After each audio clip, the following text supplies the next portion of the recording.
calculate them out, see what happens. There's something else that's going on. I didn't mention it before, but I see there's no slipping things past you. There was something more. Let's look. Alright, I'm putting them both on the same channel. Oh, wow. Look, let me change the time scale and I get a little better picture here. Oh, this is new for us. There's a phase shift between the two voltages. When we just had the resistor and the voltage divider, there wasn't this phase shift. This is new.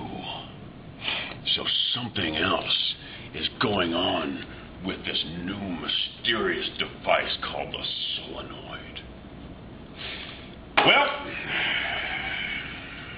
to start unraveling this new mystery, we have to look at Faraday's law.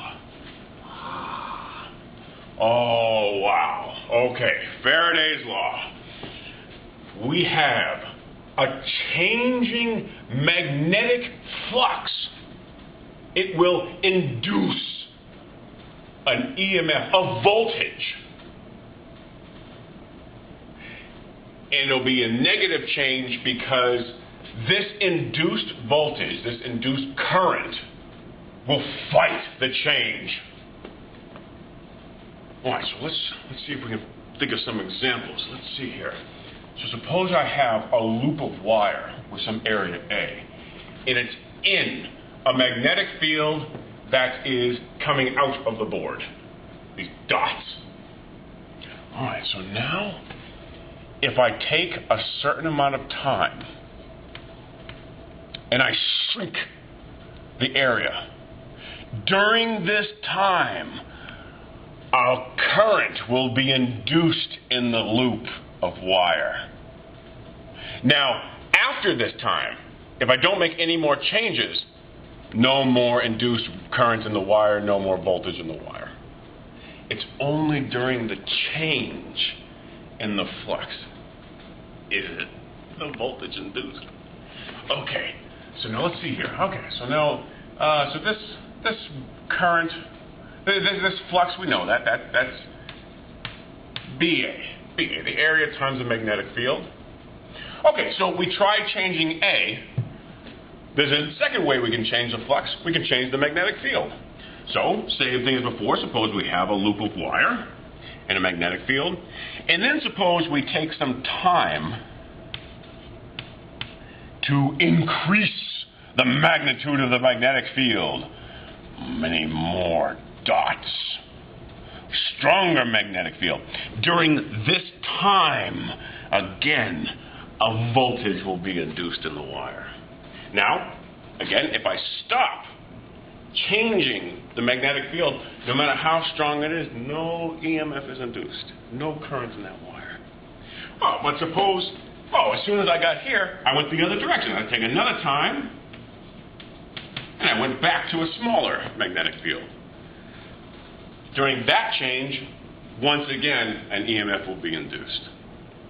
So then suppose I go back and forth to stronger and weaker magnetic fields. I'll have a constantly induced EMF. And the way to get that alternating magnetic field is with an alternating current AC. So that's why we have to use AC for this lab. All right, so now let's start piecing together this flux. Let's start piecing together. Let's find the magnetic field in our solenoid. So we'll start with a good old wire. We have a current going through the wire, so from the right-hand rule, the thumb is in the direction of the current, so the magnetic field curls in the direction of our fingers. All right, then suppose I take this wire and I bend it into a circle, like this. We'll have the current in the wire going this way.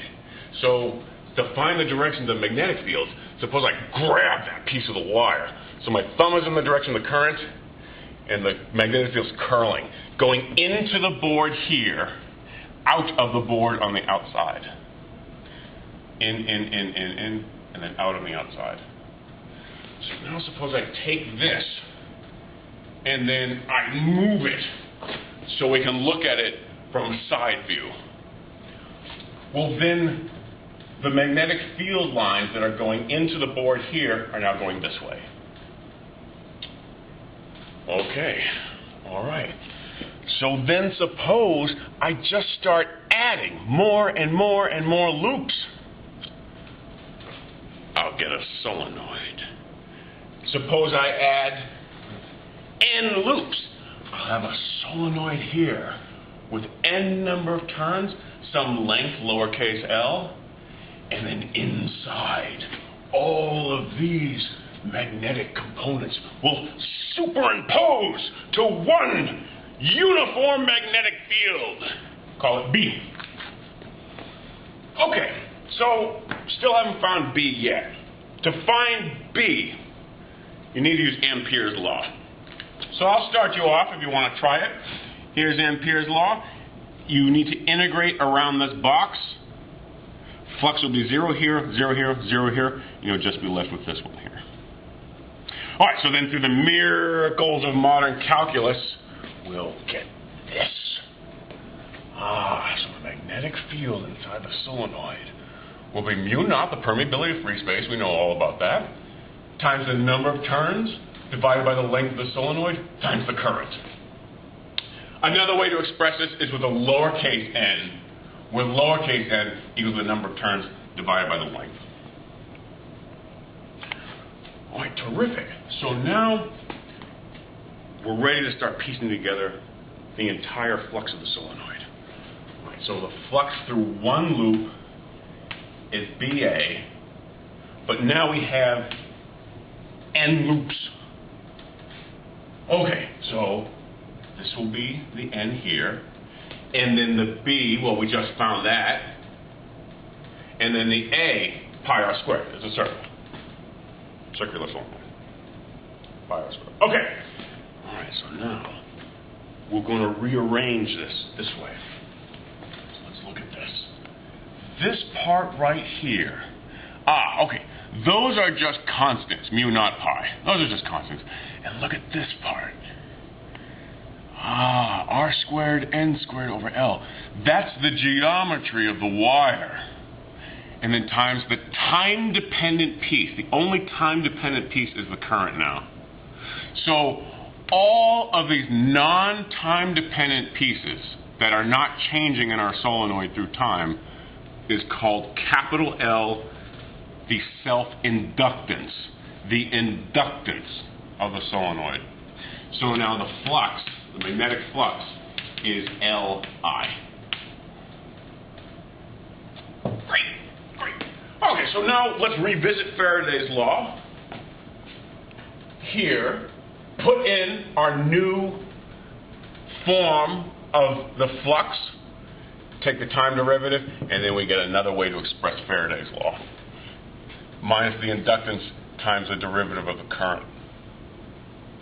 Terrific. So now we can finally address that mystery that set us on this path in the first place, the phase shift.